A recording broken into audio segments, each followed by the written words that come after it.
Volanguela o veteronugu, ako itabua. Ako do talitay na barong na Bula FM, nambandua na seri. Bula, alang gono ilutoka do talita ka ng Bula FM berarti ni nambandua na seri. Ni Bula binaka, nanreke ngo sa Bula FM nga. Na kasi. Nalang go sa mundo atibyo ng Bula FM nambandua na seri nusuri. Ni Bula binaka, nalang go Jerry, yang melambasa. Do barong na Bula FM, nambandua. Bula FM, nambandua na seri. In the news tonight, Rambuka's reconciliation effort had hidden agenda, says PM. Economy Minister criticizes SEDELPA President. And Health Ministry hires 36 locums. From the studios of FBC Suva, Jackie Spate. Prime Minister Voreqe Bainimarama has stated that opposition leader Sitiveni Rambuka came with a hidden agenda by trying to reconcile him with NFP President Pio Tikunduandua. Bainimarama says the Speaker has already made efforts for reconciliation, in which he had already offered his apology, but Tikunduandua refused to meet with them on the day after the altercation. Ali Kimbia with the story. In response to questions asked by FBC News after appearing to the Privileges Committee today, Bainimarama says he knew that Rambuka had an agenda when meeting with him. But I knew what his hidden agenda was. He wants to be seen as a statesman. Yeah. But I don't think the other three knew what his agenda was. Bainimarama says Rambuka approached him for a meeting along with Ratu Siliano Matani Tumbua and Rotemo Mukepa. The Prime Minister says there is no need for Rambuka to push for the idea of reconciliation. Rambuka had said that but I couldn't figure out what they wanted. So we sat down and had a meeting, and all he wanted was for me to say yes to reconciliation. And I told him that there was no need for him to come and say that, because that was done by the Speaker, and we can do that again. Rambuka confirmed yesterday as the former head of the Fiji military forces he had attempted reconciliation between Prime Minister Voreqe Bainimarama and National Federation Party MP Pio Tikunduandua. Rambuka had also earlier said that the Speaker of the House had erred when he called for the Privileges Committee to convene. He also wrote to the Speaker saying that the Attorney General shouldn't be part of the committee, as Ayaz Said Qayyum had made public statements on the matter. Said Qayyum recused himself from the committee. However, Rambuka changed his tune yesterday and wanted to be part of the committee, but this was strongly opposed by government and was replaced by Moses Mbuli Tabu. Ali Kimbia, FBC News. The Privileges Committee is still deliberating on the issue regarding Prime Minister Voreqe Bainimarama and opposition MP Pio Tikunduandua.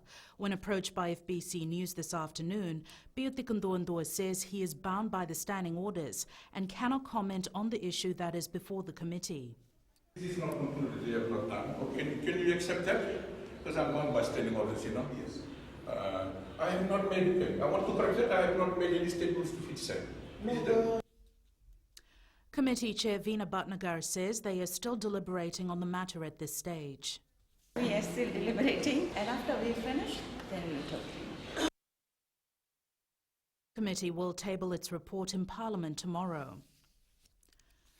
Minister for Economy Ayaz Said Qayyum says past government's lack of inclusion towards Monasavu landowners was corrected by the Bainimarama government. Said Qayyum highlighted that the Monasavu landowners did not get a fair deal when approached by the then Alliance government for the use of their resources when the Monasavu hydro dam was built. Lena Rees reports. Mr. Speaker, sir, to get some strategic... Economy Minister Ayaz Said Qayyum says the past governments did not compensate the landowners well when using their resources. Mr. Speaker, sir, let me also elucidate, because they've raised this time and time again, and we've been told them time and time again. They paid peppercorn rent. There was no fee paid in terms of the amount of electricity generated from the waters that were used from there. And again, Mr. Speaker, sir, they did not have access to electricity themselves. No electricity until the Bainimarama government came in, and then they got the electricity.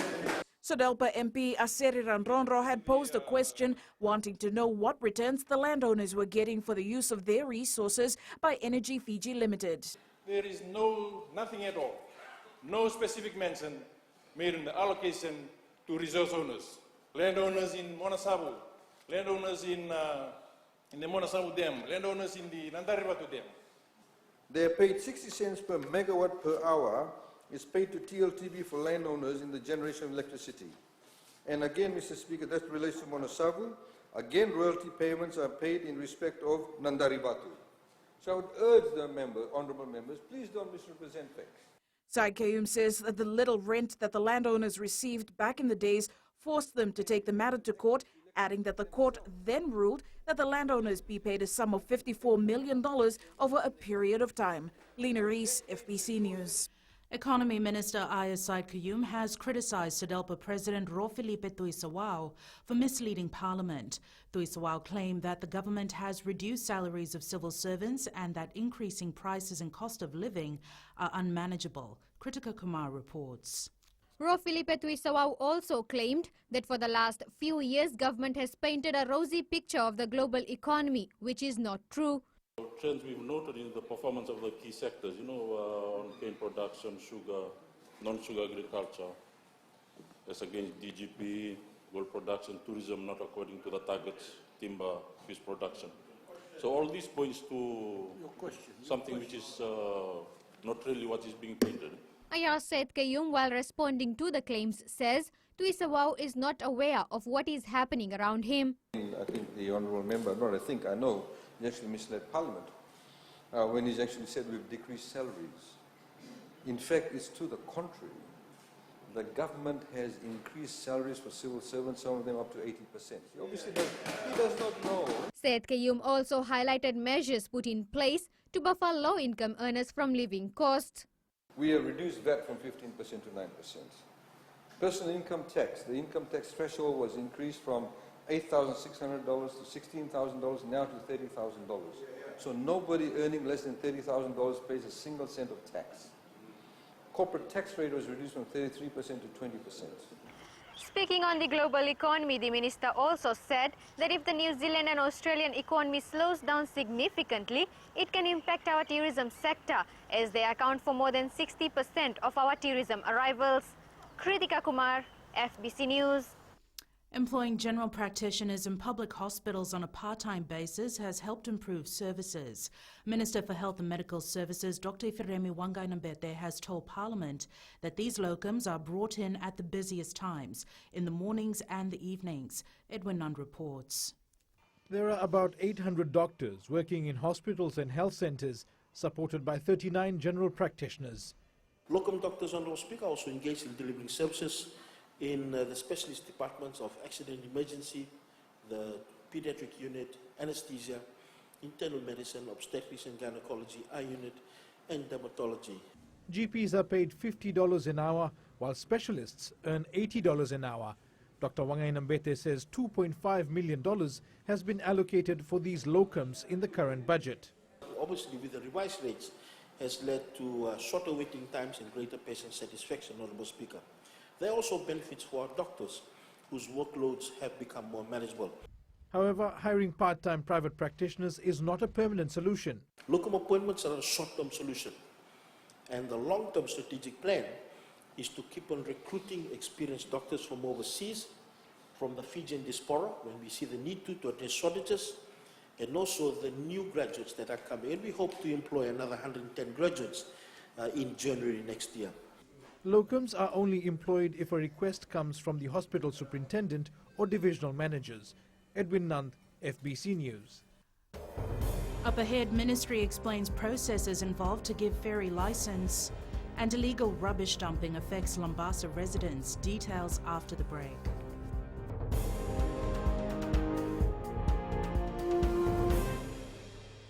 Hi, Bula. I'm Selai from Nandi. I love Gold FM, only the classic hits. Hi, my name is Sotiama here in Ba. We love listening to Gold FM, only the classic hits. Bula, I'm Miri. I'm from Lotoka and I love Gold FM because they play all my classic hits. Hi, my name is Fiona from Tavua and I love listening to Gold FM, only the classic hits. Hi, I'm Ini from Rakiraki. I love Gold FM, only the classic hits. Gold FM, only the classic hits. Thorough examinations will be done before a ferry service license is given to ferry operators. While responding to opposition MP Rote Mumukepa's question, Waterways Minister Dr. Mahendra Reddy explained a lot of work is needed for this. Sainani Boila reports. Will you be doing on the river? Opposition member Rote Mumukepa had questioned if there are plans to provide license for ferry services in the Suvarnabhumi corridor. So what type of EIA, Honourable Speaker, Honourable Minister, and sustainable nature-based riverbank restoration and stabilization will you be doing on the river ferry route? Waterways Minister Dr. Mahendra Reddy says a lot of logistics need to be looked at before a license is granted. For ferry services, there are other things that need to be done. For example, dredging of foreshore here as well to allow for ferry to pass through. So we need to examine that, and of course identify the channel and the routes that the ferry will travel, and where it will travel in a river. Then we'll have to ensure that we stabilize the banks. The ministry is also holding discussions with the ferry operator providing services to tourists in the Singatoka River to learn how close the ferry anchors so that the river bank is not affected. Sainiani Boila, FBC News. Tourists who fall sick while in the country will be given the best treatment by general practitioners closest to them and referred to the ministry if need be. The assurance was given by Health Minister Dr. Firemi Wangai-Nambete after a question was posed by the opposition, where she mentioned the case involving the death of 2 U.S. tourists in Nandi in June. Apenisa Wangai-Randovo reports. A question on the standard of services provided by the Nandi Hospital to treat tourists was asked in Parliament. What changes, what efforts are being done to ensure that tourists receive the necessary hospital medical treatment to ensure that there's no repetition of such deaths. The health minister clarified that one of the 2 tourists had passed away when brought to the hospital, while the second was very sick. However, she also passed away soon after.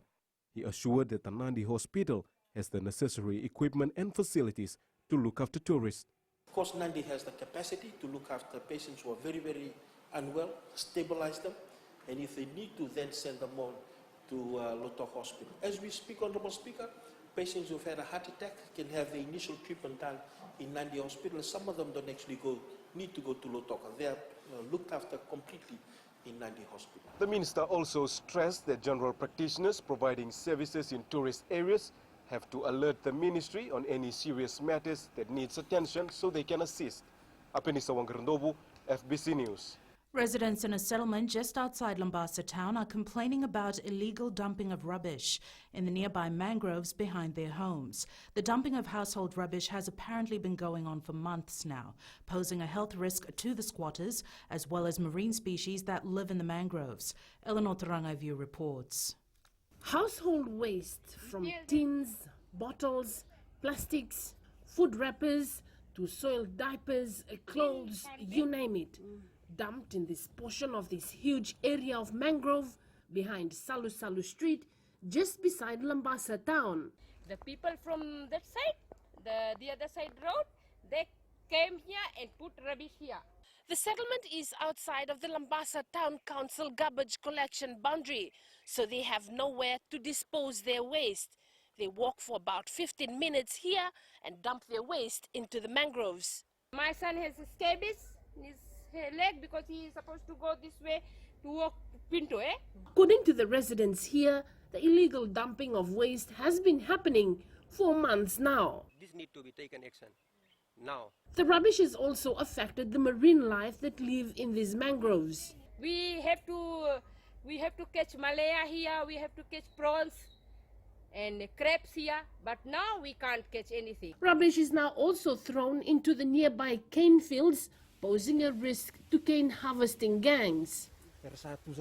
The rubbish is scattered inside the cane field. It's where we work. We are pleading for this to stop. Residents claim their complaints to authorities have been falling on deaf ears. Not agency, to what I reported to them. So my mother went report and I went there. The Department of Environment in Lambasa is aware of the illegal dumping done here. They have visited this place and have seen the amount of rubbish thrown around carelessly. They will put up a billboard to prohibit littering in these mangroves, and they are also looking at carrying out an awareness campaign with the community here on the proper disposal of rubbish. Eleanor Turangaiwiu, FBC News. Work on the multi-species hatchery in the Ra province is currently underway. The facility was established in 2015 with a vision to increase aquaculture production and do aquaculture farming in a sustainable manner. Josai Nunga reports the facility will be operational in 2 months. The government will not allow catastrophic events to drown its vision in developing the aquaculture industry, says Fisheries Minister Semi Kurruila-Bissau. Unfortunately, as no one is immune to disaster, the facility was completely decimated by Tropical Cyclone Winston. This completely destroyed all the hard work and the investment by the Fiji government. Kurruila-Bissau says the ministry plans to diversify species breeding at the facility. In time, the Abode multi-species aquaculture facility will accommodate a total of 10 species that will be cultured within our shores. This includes shrimp, sandfish, freshwater prawn, tilapia, giant crab, and fish feed. The rebuilt facility will help boost the production of cultured fish and prawns, which in turn will replenish our reefs. This will also increase the availability of locally produced seafoods at our local markets as well as for the hotel industry. Josai Nunga, FBC News. Lifeline Fiji and Digicel Fiji today launched a text-to-donate platform to enable the network's customers to give $1 to the suicide prevention helpline. Lifeline Fiji's officer in charge, Jeremiah Merikula, says the contributions will literally be a lifeline for the organisation to continue to do the work it does and run a 24/7 crisis line. Maggie Boyle with the story. The line has helped thousands of Fijians. Initiatives like this will enable Lifeline Fiji to keep its suicide prevention helpline up and running. Every dollar that is given enables Lifeline to have 5 minutes with the on the line with someone that is calling in or seeking help. Adding to the community contributions that run Lifeline Fiji, Digicel's involvement was an easy ask. Get in there, get on your device, text 176 and with the word Lifeline, and you can donate $1. And that's not a lot, but that would make a big difference. From January to July of this year, 72 Fijians committed suicide. The $1 that is also you're donating as well enables Lifeline to sit a crisis supporter behind the telephone line to give to receive calls, so that it can give to receive calls and answer to those who are seeking help. A lifeline for Lifeline Fiji, Digicel's texting platform will enable its customers to donate to the suicide prevention helpline, effectively helping them to save a life. Maggie Boyle, FBC News. And it's business time now with Kelly. Thanks, Jackie. Coming up. Fishing license fee generates over $22,000. And in growing Fiji, 10 riverbank projects earmarked for this financial year. Stay with us.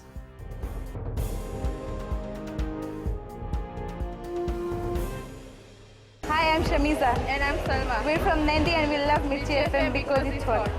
My name is Rajnita Lata and I'm from Vatulaloba. और हम सब मिर्ची FM सुनता है because it's hot. Hi, my name is Vinita. I'm from Lambasa. I love listening to Mirchi FM. It's number 1. हमारा नाम सागर रेड्डी है। हम लोग स्कूल में, हम लोग घर में और कहीं भी रहता हम लोग खाली मिर्ची एफएम सुनता। गोल्ड टाउन तावा में मिर्ची एफएम दागो मामा। Mirchi FM, it's hot.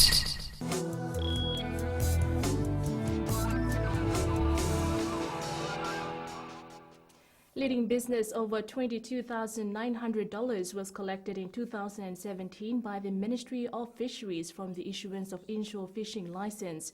This was confirmed in Parliament by Fisheries Minister Semi Kurruila-Bissau while responding to a question posed by an opposition MP. Revenue collected in 2017 is $22,973.21. This revenue is collected from our divisional service centers in the north, central, western, and eastern. Sinifa from HFC Bank joins us with the latest from the global stock market. The US dollar lost a bit of ground today as data released showed manufacturing activity in the U.S. shrank for the first time in 3 years last month. That knocked the wind out of the greenback and rallied the bond market as investors increased bets on a couple of Federal Reserve rate cuts before Christmas. Meanwhile, there was some recovery for the British pound in the wake of a parliamentary vote that opened the door for another Brexit delay. Closer to home, in the last quarter, Australia's much-vaunted economy grew at its slowest pace in a decade as cash-strapped consumers held back, an argument for more monetary and fiscal stimulus as headwinds mount globally. That's all from HFC Bank for now. Vinaka. Thanks, Inipa. Here are today's exchange rates as set this morning. The foreign exchange market was mixed, with the Fiji dollar on the rise against major currencies and slipping a bit in the region. The Sanghamoli rose against the Chinese yuan, the US greenback, the euro and the Japanese yen, but showed minor declines against the Aussie and Kiwi dollars as well as the PNG kina. Onto the commodities market. Oil prices were down a few cents at $54 per barrel. Gold rose over $23 to close at $1,547 per ounce, and silver closed at $19.46 per ounce.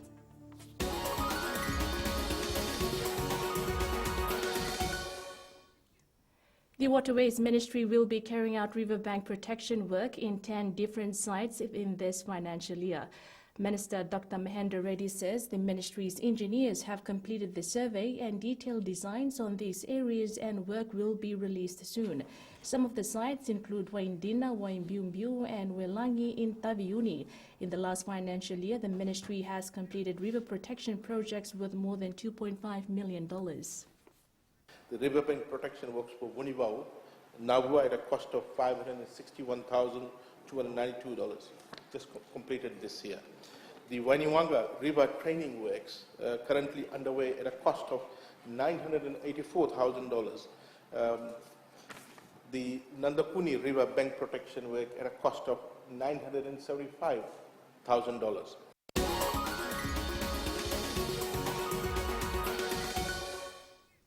That's it from Business Tonight. Sports is up next with Jamie. Thanks, Kelly, and good evening in Sports Tonight. All World Cup pool matches critical for Flying Fijians. An emotional moment for Fiji Rugby League pioneer. Listen more coming up.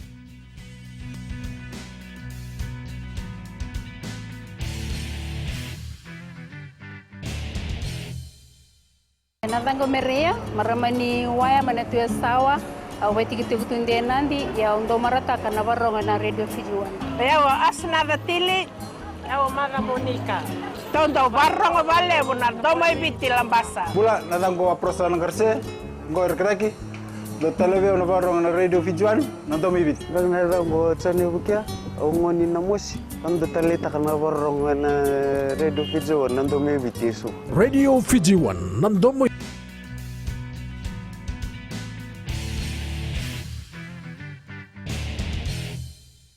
Ensuring players remain focused on their objective for the 2019 Rugby World Cup will be a critical task for the Flying Fijians coaching staff.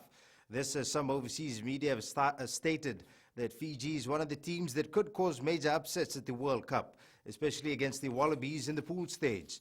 Felipe Naikaso reports the players have been reminded to not get distracted by these headlines.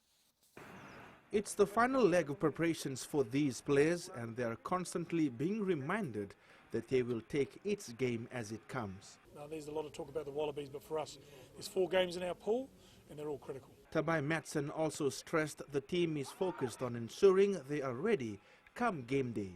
For us, the boys are really clear on if we prepare well and we deliver on the days, you know, an upset could be on the cards, but for us, it's really around preparing better than any Fijian team has done before and delivering consistently. Players will also be trying to step up and show the coaches they deserve a starting spot in the opening match against the Wallabies. It's always a pressure for everyone.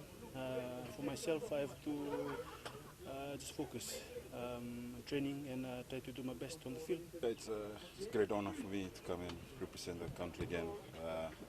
Second World Cup, I think with the group of players we have now, I think there's so much talent in the team. The team will depart for Japan this Friday. Philip and Ikaso, FBC Sports. Fiji's rugby stars for the World Cup were hosted to a farewell dinner last night in Nandi. With the team scheduled to leave the country on Friday, Prime Minister and Fiji Rugby Union President Vorengen Bainimarama took the opportunity to wish the team well and remind them there's a proud nation of rugby fans behind them. Felipe Naikaso has more. And there will be no glory unless you reach out and take it for yourselves. The Prime Minister reminding these players that they are going to a tournament like no other in the rugby calendar. The competition you face in Japan will be at another level entirely. We all know that this is not the Pacifica Challenge or the Pacific Nations Cup. These aren't test matches. You will be competing on one of the grandest stages in sport against the best of the best in world rugby. With a tough pool consisting of Australia, Wales, Georgia and Uruguay, Fiji's rugby gladiators know too well what is needed to progress to the last 8. Bainimarama also asking the players to steer clear of any distractions and to focus primarily on their goal.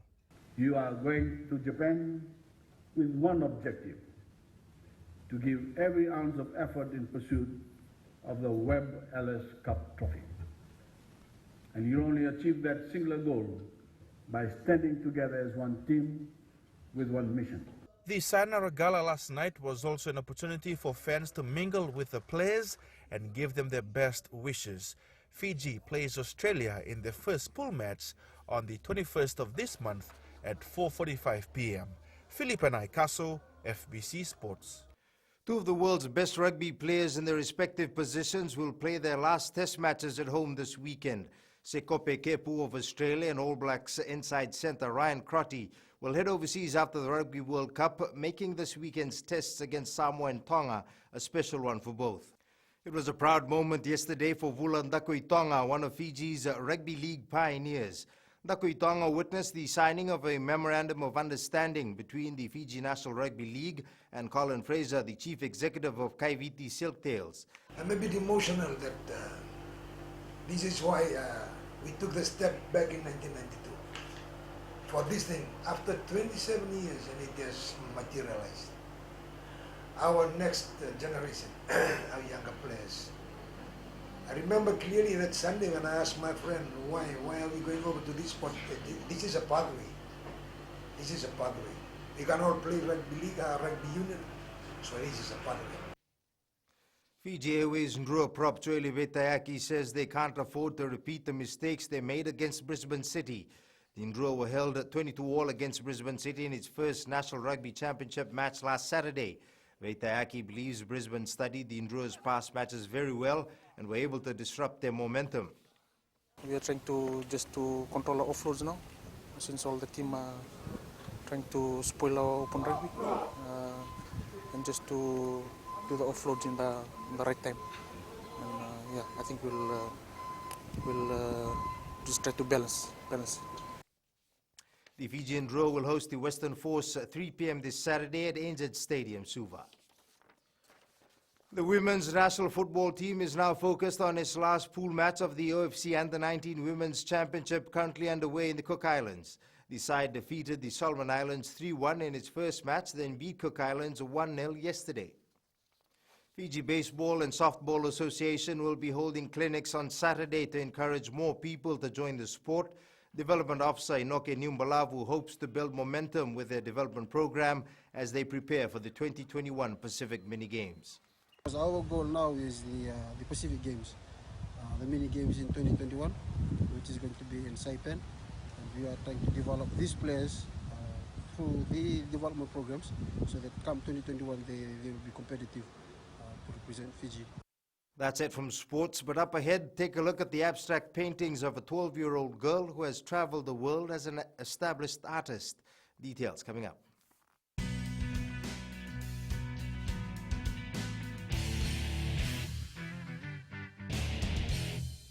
हमारा नाम उमेश कुमार, हम रहता है लेबू और radio Fiji में हरदम सुनता है, बहुत पुराना गाना लगे और बहुत रोज सुनता है, बहुत अच्छा लगे हमको। उमेश चंद्रा और कांता चंद्रा हमारा वाइफ है। हम लोग रेडियो फीजी 2 बहुत सुंदर से सुनता है, बहुत अच्छा प्रोग्राम, नंबर 1 रेडियो। कुमार स्वामी नायक है, गोंगो लुगु लटोका।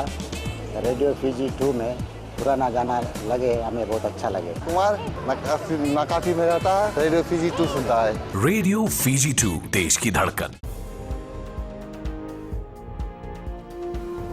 Angie joins us now with the latest in weather.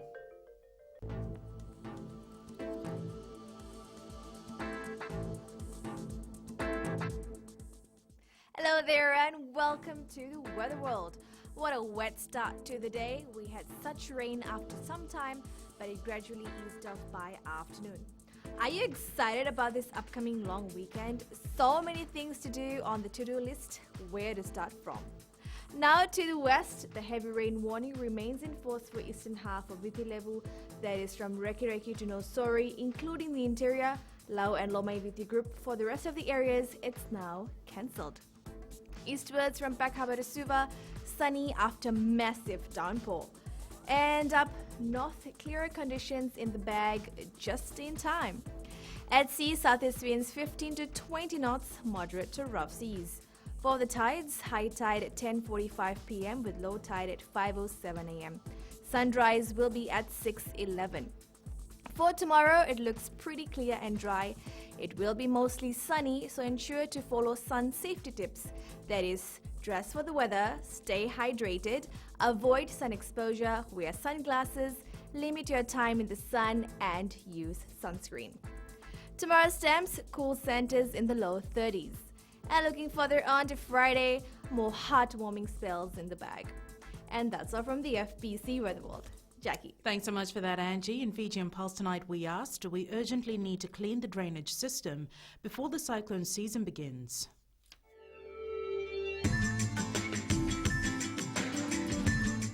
Yes, I agree. We should clean our drainage before disaster or like cyclone happens, so that we can avoid flooding. Yes, I think we should start clearing our drains so that it doesn't cause flooding. Drains need to be cleaned because it causes blockage and floods. And by that, people won't face any problems. I think we really need to clear the drains up because most of the time during fine weather we don't clear them up, but when it rains, most of our compounds get clogged up and it falls into the roads. We should clean the drains because it causes flooding and blocks a lot of things. Everything will be clean. There won't be any mosquitoes and diseases. Drains need to be urgently cleaned so that it cannot lead to damages of properties. Recapping the main stories for tonight, Rambuka's reconciliation effort had hidden agenda, says PM. Economy Minister criticises SEDELPA President, and Health Ministry hires 36 locums. Now for these stories and others, you can tune in daily to our sister radio station Gold FM. Our poll question this week we're asking, should more severe jail terms be implemented for domestic violence? Visit our FBC website to answer. And our shot of the day sent in by Ateda Rokoloma. The sandy beach is something that attracts thousands of locals and tourists to Singatoka. Remember, you can send us newsworthy pictures and videos on email fbcnews@fbc.com.fj, via Facebook page FBC News, our Twitter page at FBC_news, or hashtag FBC News. That was your FBC News for tonight. From the team and I, stay safe. Good night.